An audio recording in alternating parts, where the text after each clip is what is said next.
What's going on, everybody? Aidan from Birds vs. Boys here, and it has been a big week for Eagles-related podcasts. So let's react to them all on our Eagles-related podcast. There's two that I want to go over, one with former players and one with a current player. Everything that they said, let's break it down because I think they were eye-opening in many, many different ways. Before we do so, make sure to subscribe to our page, Birds vs. Boys Pod on YouTube. Thank you to everybody who followed our draft coverage, and we will have our schedule release show next week, both predicting the schedule and then reacting to the schedule for both the Eagles and the Cowboys. Now, let's get into the first podcast, and I think this is the biggest one and making a lot of headlines, as you would expect. It's been a big week for beef. A lot of enemies going at it. That's been a big storyline, no matter what the industry is. And one of the most long-standing beefs is Chip Kelly versus former Eagles players. So 25 and 10 podcast. If you didn't know, Desean Jacksøn, Lesean McCoy, they now host a podcast together. And you knew they were going to do an episode like this, talking about the Chip Kelly days, how the downfall happened and what all went wrong. I thought it was really, really eye-opening in a variety of ways on that show. A lot of the stories that they talked about that we're going to get into, we had heard before, whether it was articles or other podcast episodes, just tweets on Twitter, stuff like that. We had heard them before, but hearing it straight from the horse's mouth and hearing it from Desean about him getting released, or hearing it from Lesean McCoy when they got traded, I thought was just, in some points, it was actually worse than I thought when it came to Chip Kelly. And I think the overarching problem with every story that they tell, and I got a bullet pointed out, there's a whole list of notes right here, stuff we're going to go over. Chip Kelly was a very, very intelligent X's and O's football coach with a severe lack of people skills. And right from the jump, you can tell those people skills were on display. So they get into it. Both guys, the first impression of Chip Kelly, they do not hit it off. And Lesean McCoy mentions they had a team meeting to introduce Chip Kelly to the players as the team leader, new head coach. Lesean calls him and says, "Hey, I can't make the meeting. My best friend's dad died. The funeral is the same day." Chip Kelly says, "Okay, no worries." Calls him back after that and says, "Hey, like, you're one of the leaders of the team, best players on the team. You got to be there at this team meeting." Sean's like, "I already told you I'm going to this funeral." He doesn't show up. So right there, you're saying, okay, well, then they didn't hit it off. And then Chip Kelly was mad at that. Lesean McCoy was like, "You told me I didn't have to come. I'm going to the funeral. Now you want me to go." Just a people skills thing, right? Like, look at this. It doesn't have to be football. Any profession, you are the boss. One of your employees is going to a funeral. Hey, it's an important meeting, same time as the funeral. It would be so easy for Chip Kelly to say, "Hey, no worries, man. I'm sorry for your loss. Let's get back after it after the funeral. Go there, meet with me individually. Let's go over the playbook. Let's go over expectations. Again, sorry for your loss." That's it. Think about the difference in first impression if it was just a basic level of people skills. You dealt with the loss, deal with that loss, then let's get after it. Let's talk football then. I'm on your side, but I also want us to succeed. It's that easy. Right from the jump, the first interaction, you could tell Chip Kelly just did not have good people skills. And beyond that, some of these stories are really, really questionable. And I look, those guys are not totally blameless. Like Jason Jackson skipping the exit interview. So after we lose to the Saints in the playoffs, that's still just a heart wrencher if you're an Eagles fan, because, if Riley Cooper makes that catch over the middle of the field around midfield, he had so much open space. They probably win that game. They go down. They get the 2-point conversion to Desean, and then Drew Brees just leads them down the field. The Eagles can't get off the field. They kick that field goal with no time remaining. End all be all. Desean Jackson said, "I didn't have many catches that game. You weren't targeting me." He left. He doesn't take the exit interview. That was the last time those two guys ever talk, between Chip Kelly and Desean Jackson. Now, again, you're not blameless. You got to go to the exit interviews, man. Like, you got to talk to the coaches at the end of the year. What do we expect? Everything like that. But I think there's a lot of stuff that led up to that, uh, again, the people skills thing. Like, they talk about, I think Chip Kelly did have their best interests in hand, where, he wanted them drinking a lot of water. He wanted them getting sleep, so he wanted them to wear, like, heart monitors and stuff like that. They did urine tests, but it wasn't even necessarily for drugs. It was just making sure, like, you're at a certain hydration level. A lot of that stuff you do see in the college game, and I think that transition, because he lacked those people skills, like, he was not making his message clear. Is like, this is why we want you guys to do these things. We're trying to look out for you. We're trying to put you in our best interest, everything like that. So again, people skills, and these guys aren't totally blameless. But then you get into some later stories, and we'll get into it right now, where you say, all right, like you just can't defend a guy like this. And they say it was Byron Maxwell on the podcast, but I think other people on social media have uncovered. I think it was Rock Carmichael. Chip Kelly brings him into his office and says, like, hey, like he had nappy hair, and he was like, yo, you got to be like more presentable. You got to be more presentable. You should get a haircut like Desean or Lesean. That's borderline racist, man. Like, what are you talking about? First of all, they're wearing a helmet. So what does it mean being presentable? Like, why does someone's hairstyle really matter on a football field? Like, are we worried about winning games? Are we worried about looking presentable? That's type of stuff to me. It's like, this is the type of undefensible stuff that happened under the Chip Kelly era that led to the demise. And then the biggest thing I thought to me is just like not understanding locker room was the Riley Cooper situation. And I remember at the time, so that situation happens at the country concert. And I thought it was interesting to hear Lesean McCoy say, he was like, he says on the podcast, Riley Cooper can be racist. He was never racist. I ate lunch with that dude. He was a cool dude. Everybody liked him. I remember at the time, Mike Vick stuck up for him. He was like, he made a terrible mistake, but we're going to talk to him in the locker room. And I do remember this part as well. They just sent Riley Cooper home. They're like, don't be around the team. Meanwhile, at the NovaCare complex, the guys were like, no, bring him here. Let him be with us. Like he apologized. And then just you made him dip and be away from the team for 3 weeks. That didn't help. They wanted to talk to him, be like, you screwed up, but we'll ride with you, but we got to figure this out. And when he got back, Jason Peters, who was they admit on the podcast, best player on the team, he was talking to him like, trying to call him out for it and be like, let's be accountable right now. That's what you want from a locker room, right? Like, what coach, any level, doesn't preach accountability? They're trying to make this guy accountable, and they're like, we rocked with you. We liked you. We don't think you're racist, but let's deal with this right now, man to man. Chip Kelly stepped in and wouldn't let them talk. Wouldn't you want your locker room to be able to deal with situations like this? Like you had a good infrastructure. Somebody like Michael Vick, who's been through it all, like he's out there doing press conferences saying that the team is still supporting Riley in a terrible situation that was, national headlines for the stuff he said. And your team's going to deal with that for you. And you don't want that. And you don't want your players to have that level of accountability.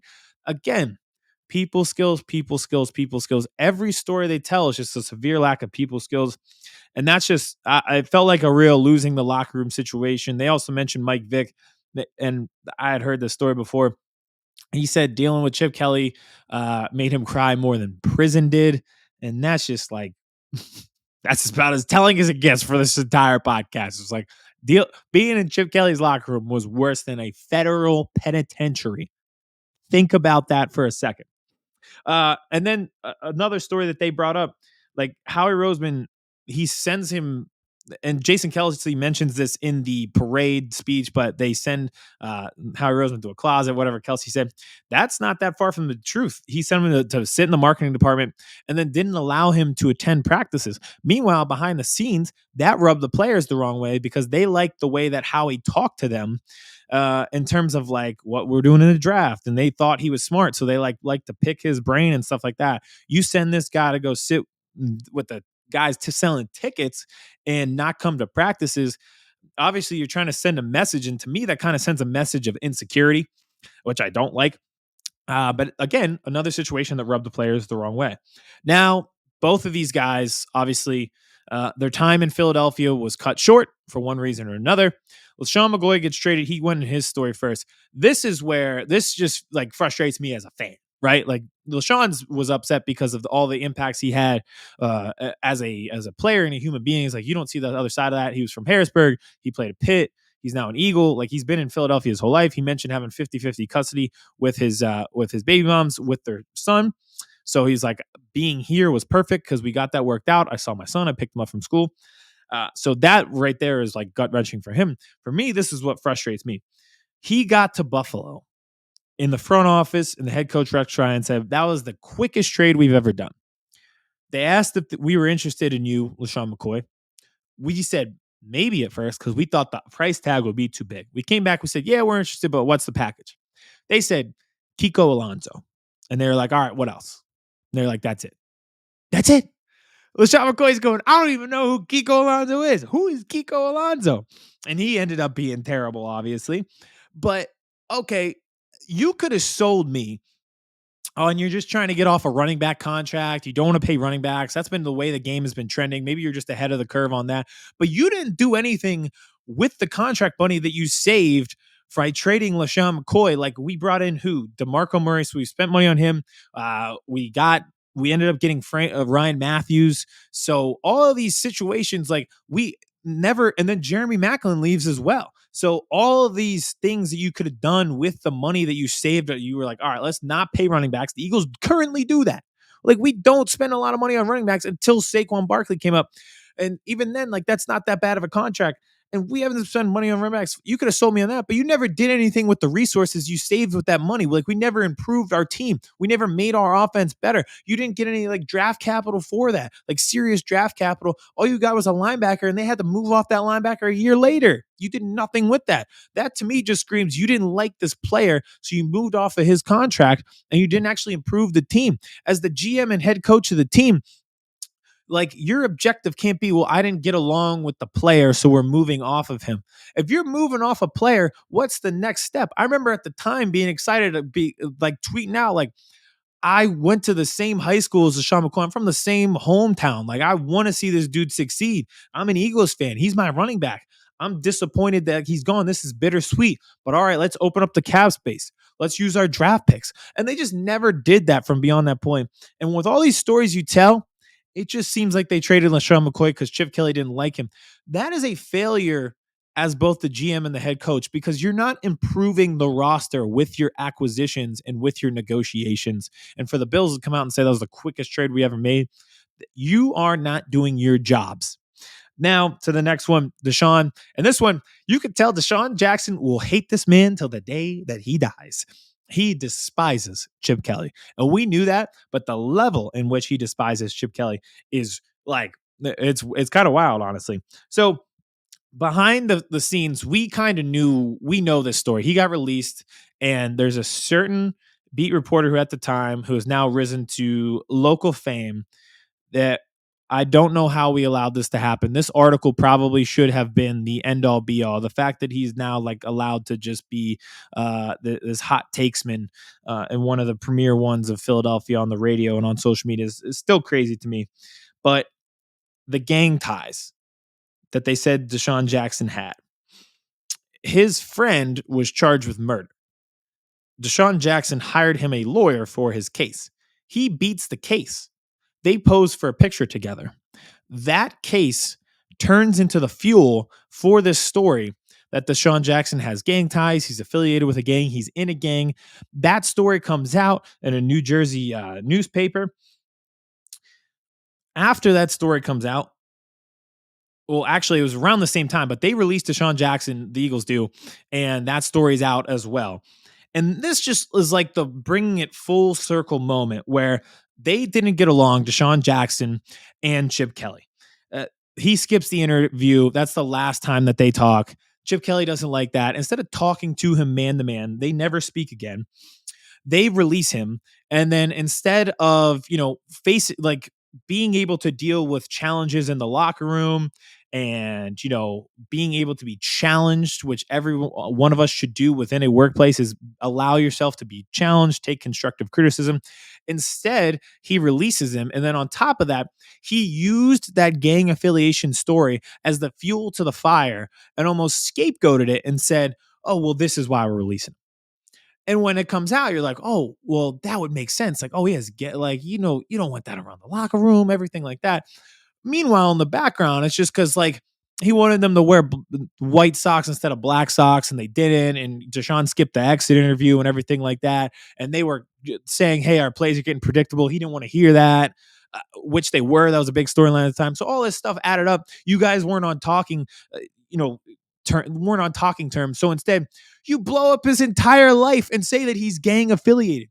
The severe lack of people skills is so crazy to me. That is the full circle moment. From the day that those guys met Chip Kelly, his lack of people skills were on display, to the day that Desean Jackson was cut from the Eagles and they used a elaborated, almost fake story about his gang affiliations to get him off the team.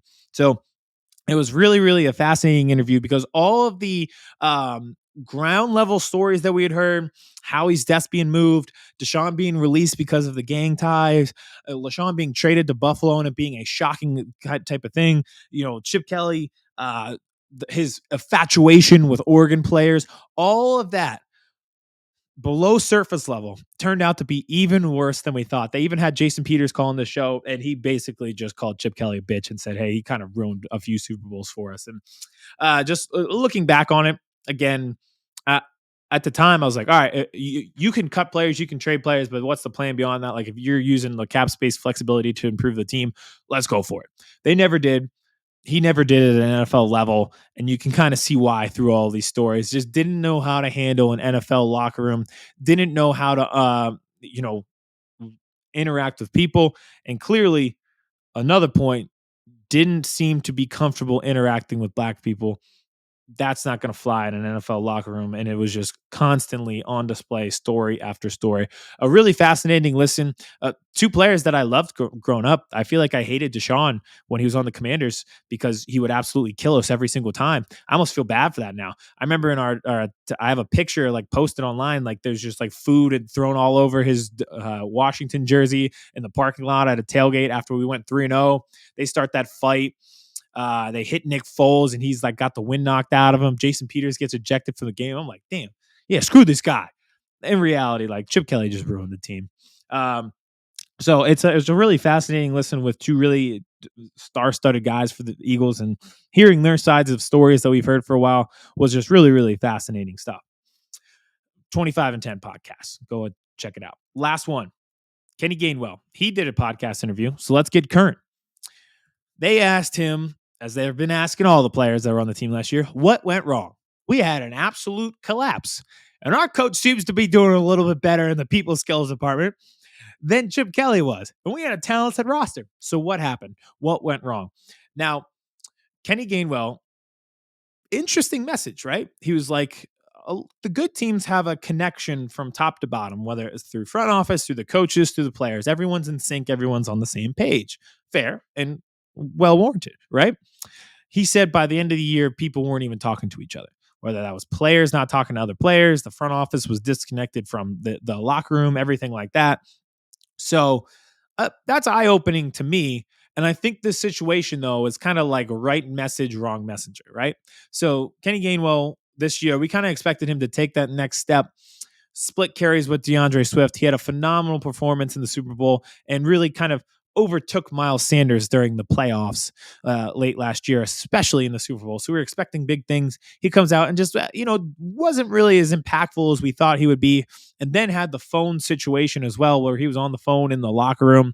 So we're talking about the downfall of the team, the collapse of the team at the end of last year. And, you were a player that was kind of a part of that, where the production value was not what we expected. And then the team, was not what we expected as they collapsed. But I don't think the message should be ignored because of that. Those are some things that we were hearing back in 2020, the last year of Doug Peterson and Carson Wentz. Was like from top to bottom, these guys aren't getting along. They're not talking with each other. Doug Peterson and Howie Roseman weren't on the same page. Like, we heard those stories.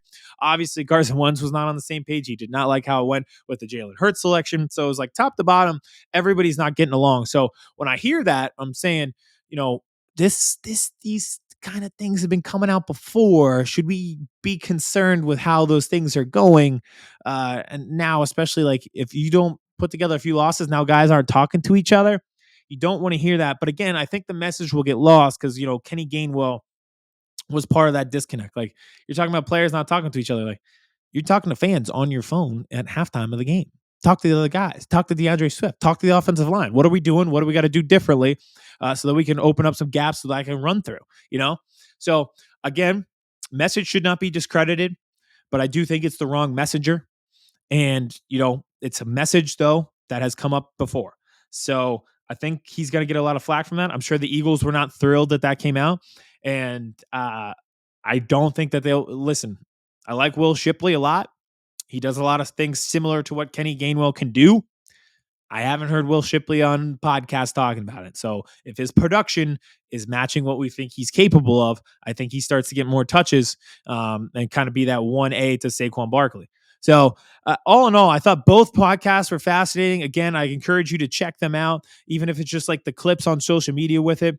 But hey, especially Deshaun Jackson, Lesean McCoy one, because I thought it was a phenomenal job of telling the stories that we've heard from years, but hearing it straight from the guys who are involved. So check those out. Check out our podcast as well. We don't just react to other people's podcasts. We create our own content. Like I said at the beginning, we'll be doing our schedule release shows this next week, whether it's predicting the schedule or reacting to the schedule. We know where week 1 will be. The Eagles will be playing the Green Bay Packers in Brazil. Let's figure out the other 17 weeks. And hey, hopefully we have a few weeks after that and no more collapses. Everyone get on the same page. Everyone have people skills. Everybody get along in the workplace. Thanks, guys. We'll talk to you next week.